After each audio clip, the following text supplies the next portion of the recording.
여러분이 지금 쓰고 계신 컴퓨터, 그 안에는 메모리라고 부르는 작은 반도체가 들어 있습니다. 불과 석 달 전 이 부품 하나의 가격은 17만 원이었습니다. 그런데 지금은 70만 원입니다. 석 달 만에 4배 가까이 뛴 겁니다. 휴대폰 값도 노트북 값도 같은 이유로 오르고 있습니다. 그런데 그 원인을 따라가 보면 뜻밖의 답에 도착합니다. 바로 인공지능입니다. 더 이상한 건 이겁니다. 다음 달 애플이 완전히 새로워진 인공지능 비서를 내놓습니다. 그 비서가 세상에 나오는 순간 가장 먼저 바빠지는 곳은 미국 캘리포니아의 애플 본사가 아닙니다. 한국에 있는 삼성전자와 SK하이닉스의 공장입니다. 오늘은 애플의 인공지능 비서 하나가 어떻게 전 세계 메모리 시장을 뒤흔들고 그 충격이 왜 한국으로 향하는지 그 연결고리를 처음부터 끝까지 따라가 보겠습니다. 그리고 마지막에는 지금 이 호황이 진짜인지 아니면 곧 꺼질 거품인지 그 판단의 기준까지 정리해드리겠습니다. 먼저 이 모든 이야기의 출발점 애플로 가보겠습니다. 사실 애플은 인공지능 경쟁에서 한참 뒤처진 회사입니다. 2024년 애플은 똑똑해진 새 시리를 내놓겠다고 약속했습니다. 하지만 그 약속은 지켜지지 않았습니다. 해를 넘기고 또 넘겨도 약속한 기능은 나오지 않았고 그 사이 구글과 오픈 AI는 저만치 앞서갔습니다. 이 미뤄진 약속의 대가는 컸습니다. 애플은 올해 초 지키지 못한 인공지능 약속을 두고 제기된 집단 소송에 2억 5천만 달러, 우리 돈 약 3,750억 원을 물어주기로 합의했습니다. 아이폰 15와 16을 산 사람들은 기기당 최대 95달러를 돌려받을 수 있게 됐습니다. 말 그대로 못 지킨 약속에 돈으로 사과한 겁니다.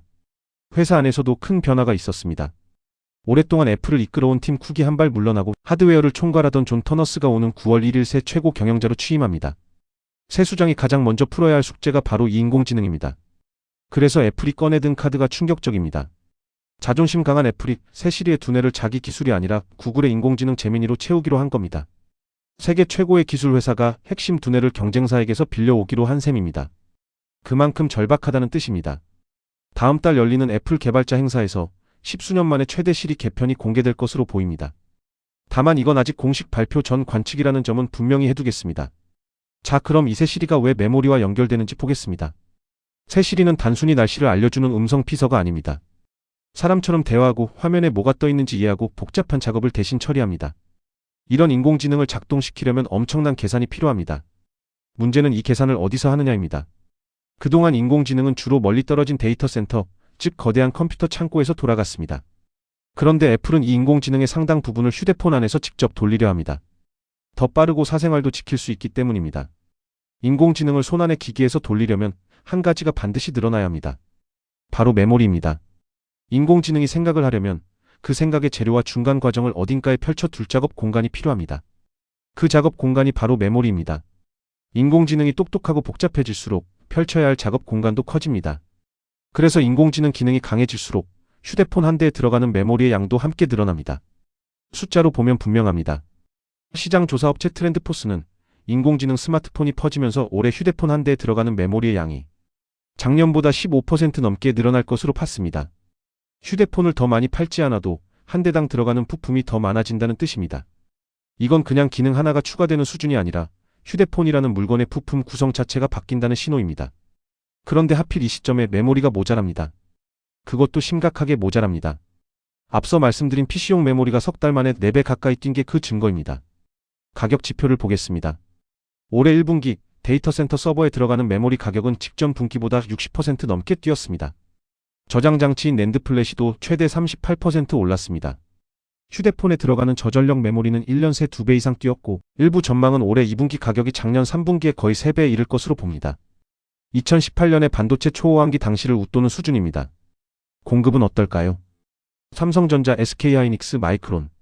세계 메모리를 사실상 셋이 나눠 만드는 이 회사들의 올해 핵심 메모리 물량은 이미 전부 팔렸습니다. 마이크론 같은 회사는 2026년 물량까지 매진됐다고 공개적으로 밝혔습니다. 사고 싶어도 살 수가 없는 시장이 된 겁니다. 그 여파는 우리 생활로 번지고 있습니다. 올해 1분기 전체 PC 가격이 15에서 20% 올랐고 한 노트북은 출고가가 1년 새 19% 비싸졌습니다.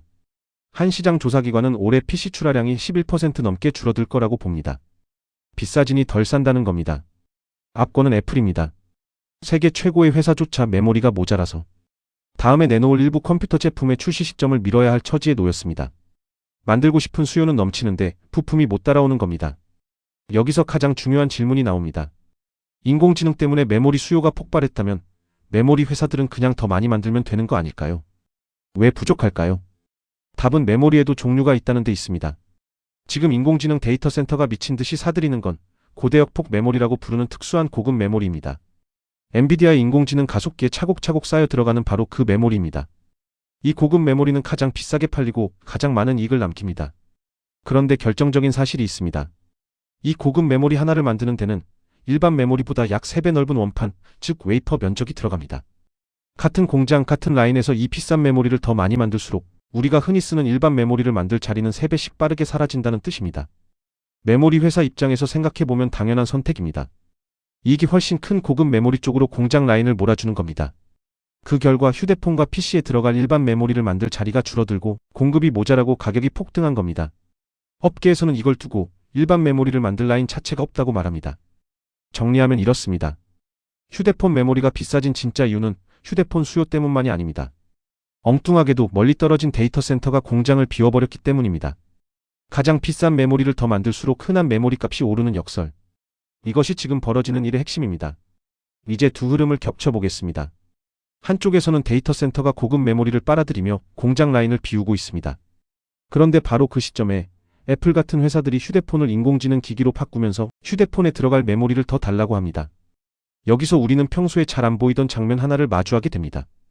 데이터 센터의 인공지능과 우리 손안의 인공지능이 같은 공장 같은 라인을 두고 서로 경쟁하고 있는 겁니다. 엔비디아의 인공지능 가속기와 여러분 주머니 속 아이폰이 같은 원판을 두고 다투는 셈입니다. 인공지능 경쟁이라고 하면 우리는 보통 거대한 데이터 센터만 떠올립니다. 하지만 진짜 경쟁은 그보다 훨씬 좁은 곳, 즉 메모리를 찍어내는 단 몇 개의 공장 라인에서 벌어지고 있습니다. 인공지능 수요가 너무 커진 나머지 이제는 인공지능이 인공지능을 밀어내는 자기 자신과 부딪히는 국면에 들어선 겁니다. 이건 단순한 호황과는 다른 이야기입니다. 수요가 한 길목으로 몰려서 생기는 병목이고 그 길목을 누가 쥐고 있느냐가 모든 걸 결정합니다. 이 부분은 제 해석입니다만 지금 시장이 보내는 신호는 분명합니다. 그렇다면 그 길목을 쥐고 있는 건 누구일까요? 사실상 세 회사뿐입니다. 삼성전자, SK하이닉스 그리고 미국의 마이크론. 그리고 이 셋 중 둘이 한국 회사입니다. 이 구도가 만들어낸 가장 상징적인 장면이 바로 애플의 태세 전환입니다. 애플은 지난 10년간 반도체 업계에서 갑중의 갑으로 불렸습니다. 막대한 물량을 무기로 메모리를 늘 가장 싼 값에 사들였습니다. 그런데 이번엔 달랐습니다.